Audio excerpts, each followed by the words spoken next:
Myself Patel Dharmishta from Vallabh Polytechnic. Today I am going to present about the topic of surveying.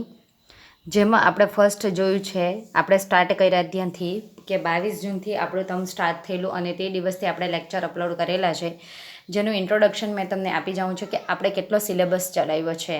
બરાબર. Chapter number 2માં આપણે બતાવ્યું છે કે scale. બરાબર. તો સ્કેલમાં આપણે ફર્સ્ટ બતાવ્યું છે સ્કેલ, પછી સેકન્ડ બતાવી છે આરએફ અને થર્ડ થિયરી બતાવી છે ટાઈપ્સ ઓફ સ્કેલ. ફર્સ્ટ આપણે બતાવ્યું છે કે scale. What is scale? Scale એટલે શું કીધું કે જમીન પરના બે બિંદુઓ વચ્ચેનું અંતર, નકશા ઉપરના બે બિંદુઓ વચ્ચેનું અંતર ભાગ્યા જમીન પરના બે બિંદુઓ વચ્ચેનું અંતર.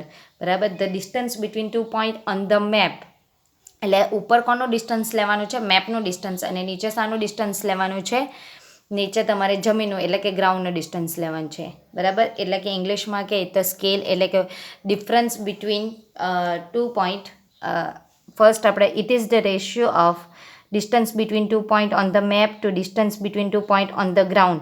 It is called as a scale. બરાબર. Same definition as RF. બરાબર. સેમ ડેફિનેશન RFની છે. બરાબર. Distance between 2 point on the map divided by ground. બરાબર. ગ્રાઉન્ડ. સેમ ડેફિનેશન આરએફની છે. સ્કેલમાં આપણે જોયું છે કે તેનો યુનિટ શું આવે? સેન્ટીમીટરના છેદમાં મીટર આવે. એટલે કોઈ બી વસ્તુને આપણને કીધું હોય કે સ્કેલમાં કન્વર્ટ કરો તો તમારે ઉપરની યુનિટ સેન્ટીમીટરમાં કન્વર્ટ કરવાનો અને નીચેનો યુનિટ મીટરમાં કન્વર્ટ કરવાનો. કોઈ બી વસ્તુને તમે આરએફમાં કન્વર્ટ કરો તો સેન્ટીમીટર ડિવાઇડેડ બાય સેન્ટીમીટર. એટલે તમારે યુનિટ શામાં કન્વર્ટ કરવાના? ફાઇનલ સેન્ટીમીટર ડિવાઇડેડ બાય સેન્ટીમીટરમાં જ કન્વર્ટ કરેલો હોવો જોઈએ. બરાબર. આ ખાસ યાદ રાખજો કે કન્વર્ટ ટુ આરએફ. કોઈ બી વસ્તુને કન્વર્ટ કરવા કીધું હોય, ધારો કે તમને આપ્યું છે અહીંયા કે 45 સેન્ટીમીટર ડિવાઇડેડ બાય અહીંયા આપ્યું છે કે 5 કિલોમીટર ડિવાઇડેડ બાય 100 મીટર. આવી રીતના આપ્યું તો કન્વર્ટ ટુ આરએફ એમ કહે તો આરએફમાં કેવી રીતના 5 ઇન્ટુ કિલો છે એને એમ પહેલાં મીટરમાં કન્વર્ટ કર્યું આપણે. બરાબર. ને આ મીટર છે તેને સેન્ટીમીટરમાં કન્વર્ટ કરીએ એટલે 100 સેન્ટીમીટર.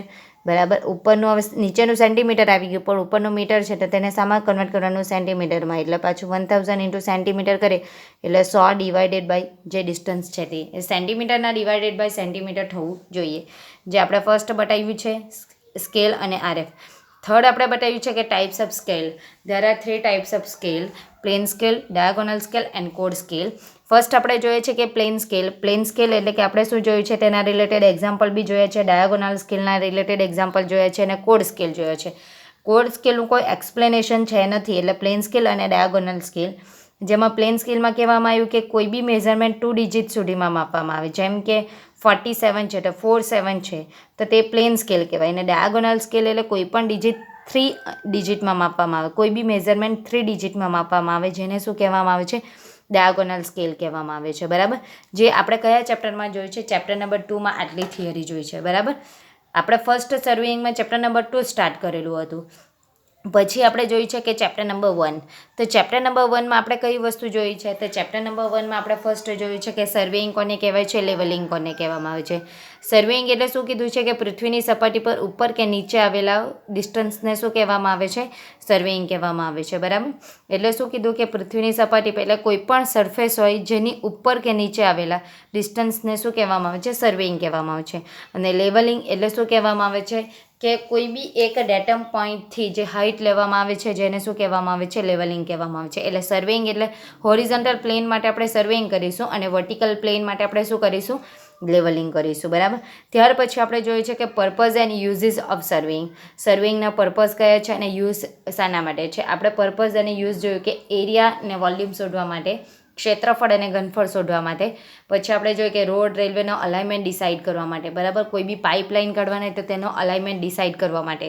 જે પર્પઝ અને યુઝિસમાં આપણે જોયું. ત્યાર પછી આપણે જોઈએ કે ડિફરન્સ. એક્ઝામમાં પૂછાય જ છે, વેરી મોસ્ટ આઈએમપી છે કે પ્લાન અને મેપનો ડિફરન્સ શું છે અને પ્લેન સર્વિંગ અને જીઓડેટિક સર્વિંગનો શું ડિફરન્સ છે. પ્લાન અને મેપ. પ્લાન એટલે મેં તમને કીધેલું કે રેસિડેન્શિયલ બિલ્ડિંગ ને મેપ એટલે ગુજરાતનો નકશો. એ બેઝને વિચારીને તમારે ડિસાઇડ કરવાનું છે કે પ્લાન અને મેપ. ને સેકન્ડ છે પ્લેન સર્વિંગ અને જીઓડેટિક સર્વિંગ. પ્લેન સર્વિંગ અને જીઓડેટિક સર્વિંગ. પ્લેન સર્વિંગમાં શું આવે કે 250 કિલોમીટર સ્ક્વેર કરતાં ઓછા ડિસ્ટન્સ માટે આવે. જીઓડેટિકમાં 250 કિલોમીટર સ્ક્વેર કરતાં વધારે ડિસ્ટન્સ માટે આવે. બરાબર. પછી તમને કીધું કે પ્લેન સર્વેઇંગમાં ખાલી તમારી જે પૃથ્વીની સપાટી હોય તેને પ્લેન ધરવામાં આવે, જ્યારે જીઓડેટિકમાં આપણે પૃથ્વીની સપાટીને કેવી ધરવામાં આવે, ગોળાકારમાં ધરવામાં આવે. બરાબર. ત્યાર પછી આપણે જોઈએ કે principle of surveying, there are 2 types of principle of surveying, working from whole to part. બરાબર. ને 2 પોઈન્ટ્સ આપણે જાણતા હોય તો ત્રીજા પોઈન્ટને આપણે શોધવાનું. એટલે there are 2 types of principle of surveying. Very most time be છે principle of serving.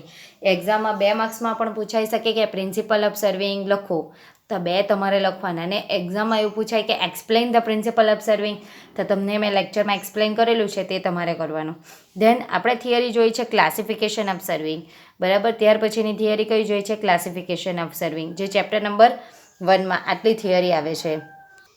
Chapter number 4માં compass serving આપણે સ્ટાર્ટ કર્યું. તો કંપાસ સર્વિંગમાં આપણે ફર્સ્ટ બતાવ્યું છે તમને કે પ્રિઝમેટિક કંપાસનો સ્કેચ. બરાબર. પ્રિઝમેટિક કંપાસનો સ્કેચ બતાવ્યો છે. પછી તમને બતાવ્યું છે કે પ્રિઝમેટિક અને સર્વેયર કંપાસ વચ્ચેનો ડિફરન્સ શું છે. પ્રિઝમેટિક કંપાસમાં 0 થી 360 સુધીના રીડિંગ લેવાય, જ્યારે સર્વેયરમાં 0 થી 90 સુધીના રીડિંગ લેવાય. એટલે what is the difference between prismatic and surveyor compass, તો તે બતાવ્યો છે તમને. બરાબર. પ્રિઝમેટિક કંપાસમાં પ્રિઝમ આવેલો છે, જ્યારે સર્વેયર કંપાસમાં પ્રિઝમ આવેલો નથી. પ્રિઝમેટિક કંપાસ કોસ્ટલી છે, જ્યારે સર્વેયર કંપાસ કોસ્ટલી નથી. આ બધા પોઈન્ટ છે આપણા. ધેન આપણે બતાવ્યું છે કે મેરિડિયન. મેરિડિયન એટલે શું, કે સર્વેઇંગ લાઇન સાથે જે બી ખૂણો બનાવે જેને શું કહેવામાં આવે છે, મેરિડિયન કહેવામાં આવે છે, બેયરિંગ કહેવામાં આવે છે. સર્વેઇંગ લાઇન સાથે જે ખૂણો બનાવે તેને બેયરિંગ કહેવામાં આવે છે. બરાબર. ને મેરિડિયન એટલે 3 types of meridian, true meridian, magnetic meridian અને આર્બિટરી મેરિડિયન. બરાબર. ત્યાર પછી આપણે બતાવ્યું છે કે bearing there are 2 types of bearing, WCB bearing and QB bearing. Magnetic declination એટલે કે આપણે શું કીધું છે કે ટ્રુ મેરિડિયન અને મેગ્નેટિક મેરિડિયન વચ્ચેનો જે એંગલ આવે જેને મેગ્નેટિક ડિક્લાઇનેશન કહેવામાં આવે છે.